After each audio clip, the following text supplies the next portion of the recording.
Satu, dua, tiga. Assalamualaikum warahmatullahi wabarakatuh.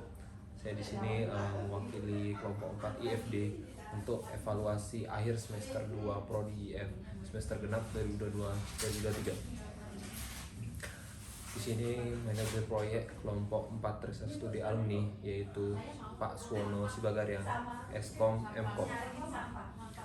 Untuk identitas kelompok ketua dan anggota ya, untuk kelompok 4 Research Studi Alumni di sini saya sebagai ketua Adinur Rahman dengan NIM 102. Untuk anggota sendiri ada Rehan Habibi dengan NIM belakang 092, ada Bagas Hilmi Arif dengan NIM 100, ada Muhammad Fahmi Aziz dengan NIM 098, ada Reynaldi Jonathan 9 juta dengan NIM 115. Untuk deskripsi umum aplikasi terstudi alumni bisa dijelaskan oleh Bagas. Oke, baik. Aplikasi Tracer Alumni adalah sistem yang digunakan untuk mengumpulkan dan memantau data alumni yang telah lulus dari sebuah institusi pendidikan. Tujuan utama dari aplikasi Tracer Alumni adalah untuk mengumpulkan data tentang aktivitas alumni setelah lulus, termasuk pekerjaan, pendapatan, dan keberhasilan dalam karir mereka. Aplikasi ini biasa dikelola oleh institusi pendidikan seperti perguruan tinggi atau universitas dan digunakan untuk memantau kualitas pendidikan yang diberikan oleh institusi tersebut. Data yang dikumpulkan melalui aplikasi ini dapat membantu institusi dalam mengevaluasi program studi yang telah diselenggarakan dan memperbaiki kualitas pendidikan yang diberikan. Secara keseluruhan, aplikasi Tracer Alumni ini merupakan alat yang penting bagi institusi pendidikan untuk memantau dan meningkatkan kualitas pendidikan yang diberikan, serta membantu alumni dalam mengembangkan karir mereka. Oke, untuk tahap penyelesaian ada perencanaan itu dilakukan pada tanggal 27 Maret 2023. Keluaran yang dihasilkan adalah diagram use case, ER diagram, skema relasional. Untuk analisis ada pada tanggal 1 April 2023. Untuk keluaran yang dihasilkan ada deskripsi umum, identifikasi pengguna, user story atau disebut fungsional requirement dan non fungsional requirement. Untuk desain sendiri pada tanggal 3 April 2023 yang keluaran yang dihasilkan adalah gambaran umum wireframe dan rancangan Figma. Untuk lalu ada implementasi diselesaikan pada tanggal 6 April 2023. Keluaran yang dihasilkan merancang basis data SQL dan mengimplementasikan program web. Untuk testing sendiri itu masih ditunggu dari uji coba hasil kuesioner. Untuk logbook sendiri bisa dilihat dari logbooknya. Yang paling terakhir itu adalah implementasi secara keseluruhan dengan total presentasi dari kami 75% ke atas. Selanjutnya ada fungsional requirement dan non fungsional requirement yang bisa dijelaskan oleh Bagas. Oke. Fungsional requirement berfungsinya sistem login sehingga dapat mengenali pengguna sistem, pengubahan dan penambahan pada informasi data alumni sehingga menjadi lebih lengkap. Pencarian data alumni menjadi lebih cepat dan mudah, menampilkan data-data alumni Politeknik Negeri Batam. Dan fungsional requirement, sistem mudah dipelajari dan digunakan, interface yang sederhana atau user friendly untuk mengurangi kemungkinan user error. Selanjutnya, sistem yang mempunyai data yang lengkap dan akurat, dapat diakses di mana saja, dan yang terakhir, mengurangi sistem manual. Oke, untuk use case bisa dijelaskan oleh Fahmi. Ya, baiklah, selanjutnya ada use case. Yang pertama yaitu admin. Admin dapat melakukan login, admin dapat membuat user, admin dapat membuat kuesioner, admin dapat melihat hasil kuesioner, admin dapat melihat riwayat kerja, dan juga admin dapat menambahkan informasi. Yang kedua yaitu ada alumni. Alumni dapat melakukan login, dapat mengisi kuesioner, dan juga alumni dapat melihat riwayat kerja. Dan yang terakhir ada perusahaan, yaitu perusahaan dapat login dan juga perusahaan dapat mengisi kuesioner. Untuk ER diagram bisa dilanjutkan. Selanjutnya ada ER diagram. Yang pertama ada entitas mahasiswa dengan atribut utamanya yaitu ID mahasiswa dan atribut yang lainnya yaitu nama, nomor telepon, alamat, dan tanggal lahir. Selanjutnya ada entitas alumni dengan atribut utama yaitu ID alumni dan atribut lainnya yaitu nama, IPK, alamat, prodi, email, dan tanggal lulus. Dan yang ketiga ada pekerjaan dengan atribut utamanya yaitu ID pekerjaan dan atribut lainnya yaitu nama pekerjaan, tanggal mulai, status pekerjaan, tanggal selesai, dan jabatan. Dan yang keempat ada entitas perusahaan dengan atribut utamanya nama perusahaan dan atribut lainnya yaitu status pekerjaan. Dan yang terakhir ada entitas kuesioner, yaitu yang berisi atribut utama yaitu ID dan atribut lainnya yaitu nama dan pertanyaan. Untuk desain wireframe bisa dilanjutkan oleh Reynaldi. Di sini memiliki 14 page. Yang pertama adalah dashboard, yang kedua login, yang ketiga mengisi kuesioner, yang keempat edit akun dan lain-lain. Oke, bisa untuk desain Figma sendiri bisa dilanjutkan oleh Bagas. Oke, baik, desain Figma sendiri dibagi menjadi 3, alumni, admin, perusahaan.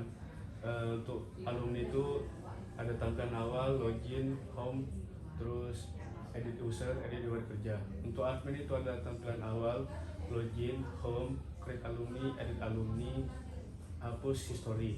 Dan yang terakhir perusahaan, perusahaan itu ada tampilan awal, login, home perusahaan, kuesioner perusahaan. Oke, untuk skema diagram bisa dilanjutkan pada Pak. Selanjutnya ada skema diagram yang pertama yaitu pada tabel user yang memiliki primary key yaitu user ID. Dan yang kedua ada tabel alumni yang memiliki primary key yaitu ID dan foreign key user ID yang terhubung dengan user. Dan yang ketiga ada pada tabel perusahaan memiliki primary key ID juga dan foreign key-nya user ID yang terhubung dengan tabel user. Dan yang keempat ada tabel riwayat kerja yang memiliki primary key yaitu ID dan foreign key yang user ID yang terhubung dengan user. Dan yang kelima ada kuesioner alumni yang memiliki primary key yaitu ID dan foreign key user ID yang terhubung kepada user. Dan yang terakhir yaitu kuesioner perusahaan yang memiliki primary key ID dan foreign key user ID yang juga terhubung kepada user. Oke, selanjutnya ini ada konsep implementasi OOP dalam BBL kami. Bisa dijelaskan dari family. Selanjutnya ada konsep OP. Kami menggunakan konsep inheritance dengan kelas induknya yaitu kelas koneksi pada file pbo.php. Dan yang kedua pada file register.php mengimplementasikan atau mengextend kelas koneksi yang berada pada file pbo.php yang tadi. Dan yang terakhir ada pada file login PHP, kelas login mengextend kelas koneksi yang berada pada file pbo.php yang tadi. Oke, di sini untuk desain UI-nya yang pertama ini adalah tampilan landing page. Di sini kami menggunakan dari Bootstrap sendiri. Terus di sini ada di atasnya ada logo. Terus di samping kanan ada logo, di samping kirinya ada tampilan login. Baru di tengah-tengah ada tulisan Treasure Studi Alumni Politeknik Negeri Batam dan di bawahnya ada deskripsi umumnya. Baru di bawahnya ada tampilan login dan di bawahnya itu ada tampilan mode gelap dan tampilan mode terang. Dan di tengahnya itu ada tulisan made by kelompok 4 IFD. Yang kedua itu ada tampilan sign in. Yang pertama itu ada tampilan sign in. Terus untuk di situ bisa digunakan untuk menulis username dan password. Dan di bawahnya ada forgot password jika lupa password dan ada login. Jika tidak mempunyai akun bisa ditekan ke tulisan doesn't have an account atau bisa dibilang apakah tidak mempunyai akun. Baru ini adalah tampilan sync up.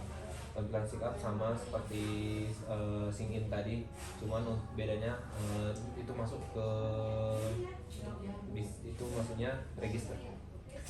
Baru di sini adalah tampilan forgot password. Tampilan forgot password sendiri itu menggunakan recovery email. Jadi nanti jika Anda lupa password Anda akan dikirimkan melalui email Anda.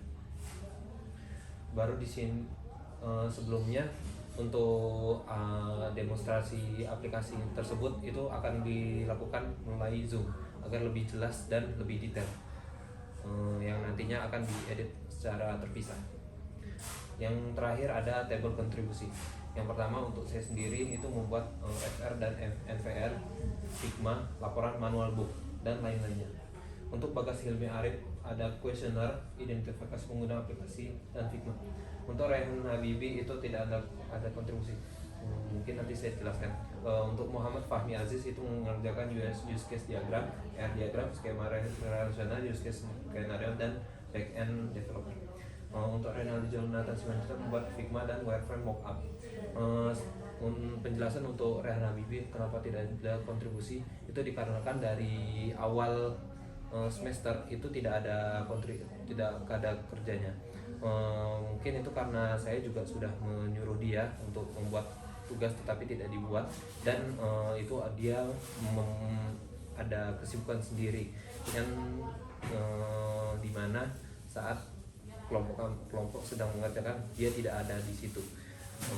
Dan ada beberapa kasus lagi yang harus diselesaikan. Jadi mungkin dari kami semua itu kami bilangnya tidak ada kontribusi.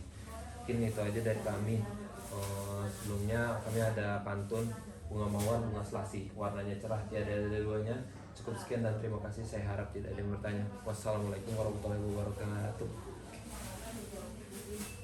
Bro. 10 menit 59.